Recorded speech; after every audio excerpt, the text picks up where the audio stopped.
Allez, c'est parti. J'avais pas prévu de la dire, mais je sais pas pourquoi. J'ai envie de la dire ce soir. Alors, vous pouvez faire les gestes, vous les connaissez. Peut-être même chanter avec moi si vous voulez, au début, puisque de toute façon, je chante faux. Tourne, tourne, petit moulin, frappe, frappe, frappe les mains. Nage, nage, petit poisson, vole, vole, vole, papillon. Alors ça, c'est un air que me chantaient mes deux grands-mères.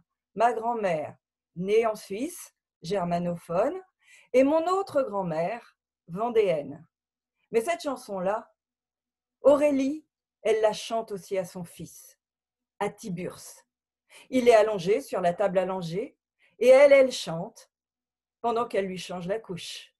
Et lui, il tend ses petits bras, il essaye d'attraper les cheveux de sa mère, il tambourine avec ses petits pieds, et elle lui fait un gros poutou sur le ventre. Comme on sait tous le faire.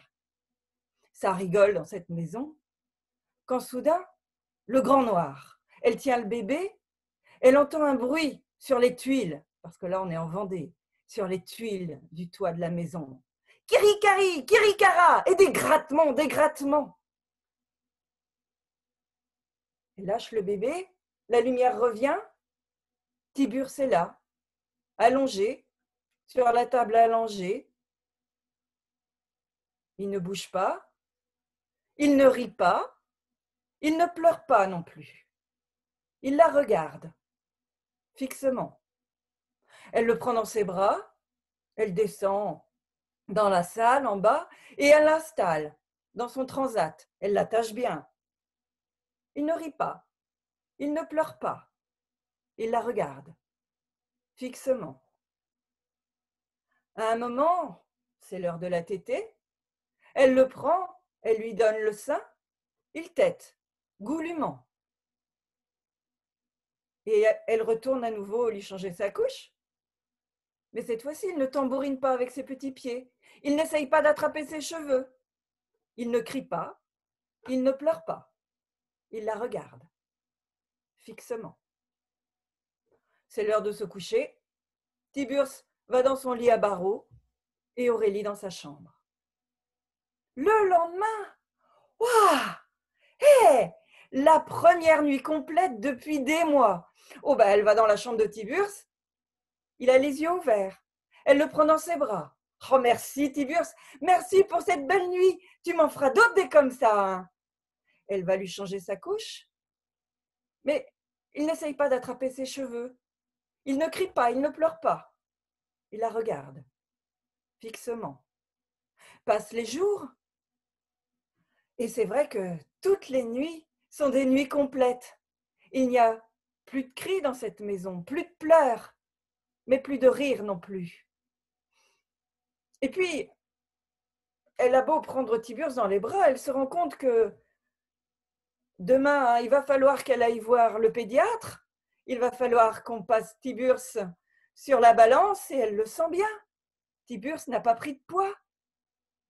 Et puis, toujours pas de cris, toujours pas de pleurs, toujours pas de rire. C'est quand même inquiétant. Alors Aurélie, elle n'appelle pas sa mère.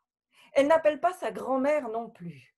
Parce que je ne sais pas si à vous, ça vous est arrivé, mais quand un bébé ne prend pas de poids et qu'on l'allaite, c'est ni les parents ni les grands-parents qu'il faut appeler. Non, elle appelle Tantine. Parce que Tantine, bon, elle est à la retraite maintenant, mais des bébés, des gros, des petits, des nerveux, des qui dorment tout le temps, elle en a vu toute sa carrière. Tantine, elle a travaillé dans une crèche. Elle appelle Tantine et lui explique. Elle lui explique Tiburce, qui tète goulûment mais qui ne prend pas de poids.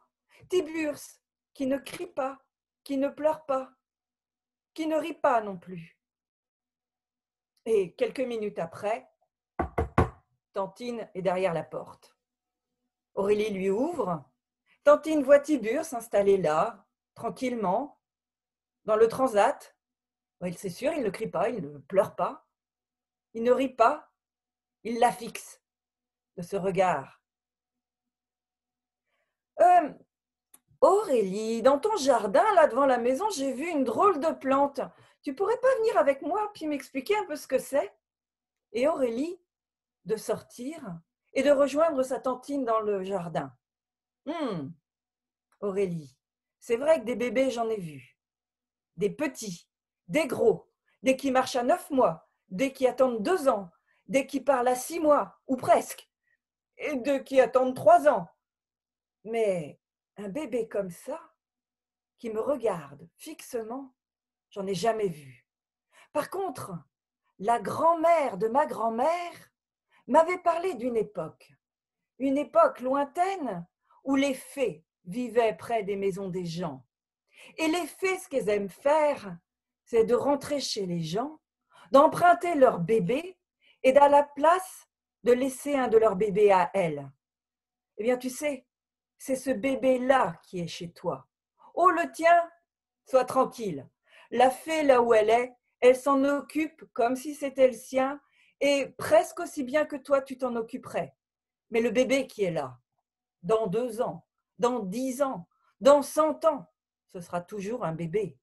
Alors, viens par là. Je vais t'expliquer comment il faut le faire partir. Et la tantine de se mettre près d'Aurélie et de lui murmurer, et de lui murmurer. Et puis elle s'en va. Aurélie pousse la porte de sa maison. Tiburce est là, dans le transat. Il la regarde fixement. Elle le prend dans ses bras et ensemble, ils vont dans la cuisine. Là, dans la cuisine, paradoxalement, est installée la poussette, un peu plus haute qu'un transat. Et Aurélie pose Tiburce dans la poussette. Bon, elle le harnache bien quand même. Eh, tu sais, Tiburce, maman va faire la cuisine. Aurélie ouvre la porte du frigo. Elle en sort une douzaine d'œufs. Elle ouvre la boîte. Elle casse les œufs, verse le contenu dans un saladier quand même, il ne faut pas tout perdre. Et elle retourne les coquilles, une à une, autour du plus grand de ses feux sur sa gazinière.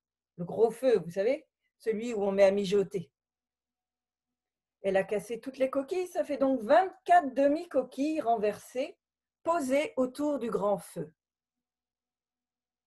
Elle prend un pichet d'eau et elle remplit un à un les 24 demi, une à une, les 24 demi-coquilles. Pose le pichet. T'as vu, Tiburce, comment que maman fait bien la cuisine aujourd'hui, hein? Elle attrape les allumettes, craque une allumette et vouf, le feu prend sur le plus grand feu. Et elle regarde tranquillement quand elle entend une voix qui vient par derrière. J'ai beau avoir 1000 ans et 1000 ans au bout, jamais j'ai vu bouillir au fût tant de petits pots bians. Ah, c'est ça! Un changelin! Et vendez un en plus! Non, mais dis donc, tu vas partir d'où tu viens et tu vas me laisser mon fils revenir? Allez, file un peu! Et à ce moment-là, le noir vient dans la maison et on entend à nouveau des gros grattements sur les tuiles. Kirikari, kirikara! Et un cri, des pleurs qui viennent de là juste à côté et une odeur. Wow! La lumière revient, Tiburce est toujours là. Elle le détache, elle le prend dans les bras. Oh mon Tiburce, c'est que tu as pris du poids? Et bah dis donc, la fée, elle aurait pu changer ta couche avant de te ramener. Aurélie monte dans la salle de bain, Tiburce dans les bras. Elle l'allonge sur la table allongée. Elle lui change sa couche. Il tambourine avec ses petits pieds. Avec ses bras, il essaye d'attraper ses cheveux. Il crie, il rit, et elle rit aussi. Tourne, tourne, petit moulin, frappe, frappe, frappe les mains. Nage, nage, petit poisson, vole, vole, vole, papillon. Et voilà. Merci. Merci. Merci, Diane. Merci beaucoup.